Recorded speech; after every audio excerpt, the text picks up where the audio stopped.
This is Jack, a 19-year-old CPA, viral TikTok star, and the president and CEO of Sway Accounting. I got the chance to talk with him about his short journey through school, his Big Four lifestyle, and why he chose to quit everything and pursue his dreams of making tax education affordable for everybody. So I'm curious to know, why choose to quit that, it's almost six-figure accounting job and pursue this? Yeah, well, first off, it is not close to six figures. Huh? Ain't no way. Bruh.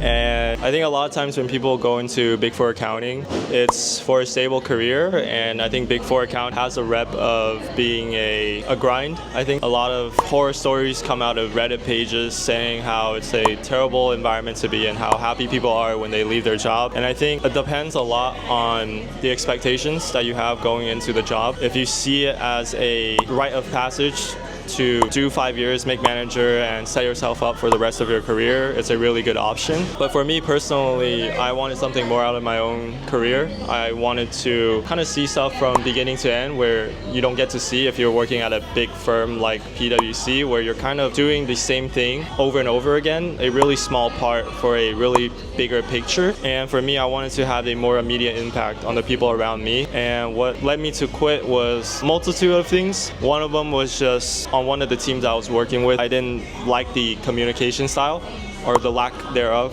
communication. And the other thing that happened was I found an opportunity outside of my job around the same time that things were kind of going downhill at PwC, and it gave me enough confidence to take that leap of faith to just start my own firm. I think this is a opportunity that I don't think I would regret when I'm 30 years old. What I'm curious though is that with Big Four and what you've gone through, the experiences, what is the one piece of advice that you wish you knew before you started the Big Four? I think, when I was working at PwC, I took it upon myself to learn Alteryx, try to get myself involved in different parts of the process and just asking for more learning opportunities. And I think the more that you know, the more leverage you can have. The other thing too is just do good work, build a good reputation for yourself. And regarding to networking and stuff like that, as long as people know that you exist and they have a positive association with you, you don't even need to be super close with them for it to become something in the future. And so I think that's one thing that I learned about networking is that, you don't need to be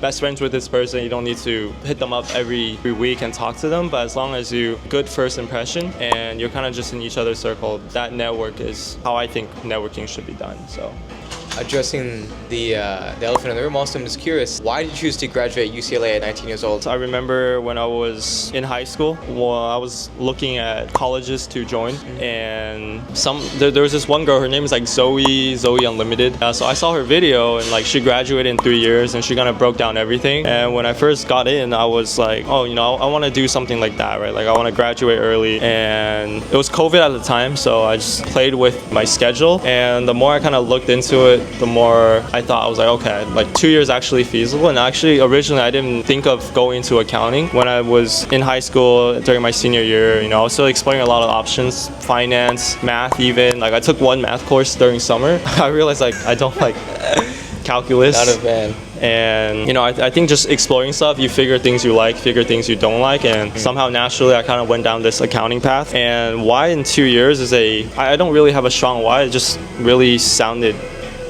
cool at the time, and looking back, I don't think I would have taken the same risk of starting my own firm and doing all of this had I not graduated in 2 years, right? Because I think everyone compares themselves to each other, especially our age, right? You're looking at your friend who is, working at Morgan Stanley, and you're thinking what am I doing? And for me, kind of my trick of getting out of that comparison game was to just go balls to the walls and do my own thing. And I've essentially bought myself 2 years to test something out, and worst case scenario, it doesn't work out, I can still go back and kind of still be on the same level as everyone, and that helps my mental stay sane. The other thing too is just being able to make money. That's true. And when you're working a part-time job and you don't have a lot of money saved up, what happens is every time you go out and you play, you kind of do this mental gymnastics where you have to be I need to work 10 hours at my part-time job so that I can afford to go out to do X, Y, and Z, right? And so for me, I have things I want to do, and everything kind of comes back to money, right? You need money to go eat out with your girlfriend, right? And so for me to not feel and the other thing is you want money to save so I can live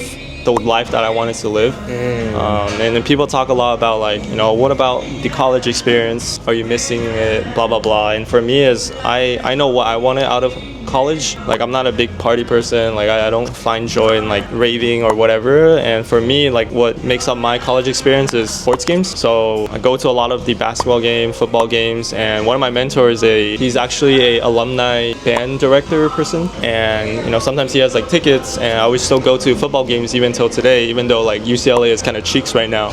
But I believe, please do better next year. That's what I want out of my college experience. I can still experience that even after I graduate. A lot of people talk about college being that focal point of networking and getting those relationships that will last you a lifetime. Do you feel like you may have missed out on like some of those relationships that could have helped you even develop this business too? And I think frankly nowadays, like with social media, just me talking on TikTok, whatever, has brought a lot of people in my direction that has now become part of my network. I don't think college is the only place that you can network, right? If I want to network, go to an event and put myself there. And also for me personally, I'm like a public speaking club called Toastmasters, and from that, like, network with everyone there, and their network has their network, and it's more about putting yourself out there rather than being in college. Like, some people 4 years of school doesn't talk to anybody, like that doesn't do anything. Now I want to talk more about like Sway Accounting and why you chose. So if you describe it into like 3 words, what would they be?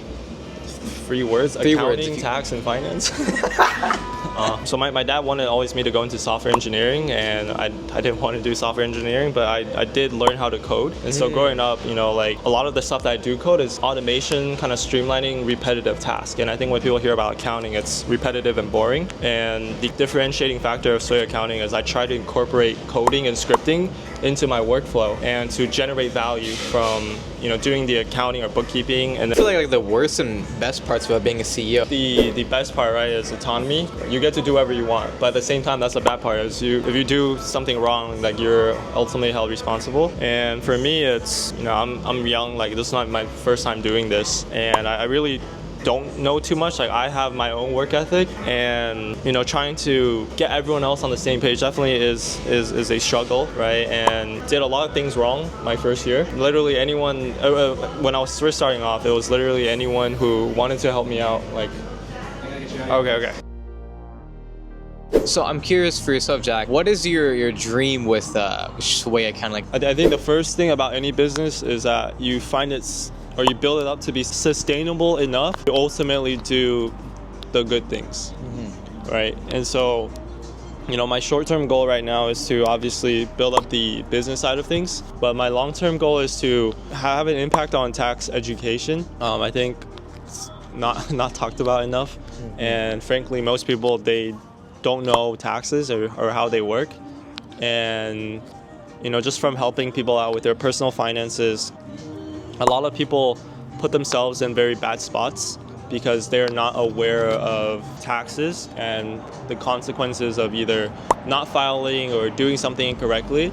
And it sets a lot of people back, and they might even end up in a perpetually vicious cycle so I think financial literacy is something that's really important. And ultimately, I want to do more educational stuff, right? And just understand their finances, make better decisions, and as a result of that, hopefully lead a happier life. I guess my last question to you, Jack, is what would you tell 16-year-old Jack? What would you tell him if he knew that you were redoing what you are doing right now? One thing that I would tell myself is when I was still in high school, I had a fear of public speaking. And, I think I've always had this mindset of needing to fix anything that was... I think one thing I would tell myself is just, keep doing what you're doing, right? Just keep working hard, keep putting yourself out there, keep challenging things that scare you, because when you do overcome it, there is such a sense of, 1, fulfillment, 2, just self-confidence. And I do think it's a snowball. The more stuff that you do, the less crazier things become. And next thing you know, like, you're doing your own company and you're talking with the GOAT. Well, thank you, Viraj, for having me. And I'm gonna ask you some tax questions now. Let's do it.